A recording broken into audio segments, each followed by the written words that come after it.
Hi! In front of me is Samsung Galaxy Tab 6 Lite, and today I would like to show you how you can select and delete multiple photos at once on this device.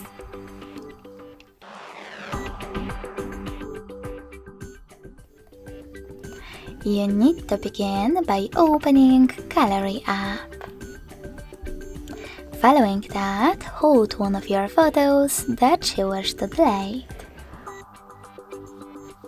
Then click on this dot at the top left corner of Photos section to select all of them.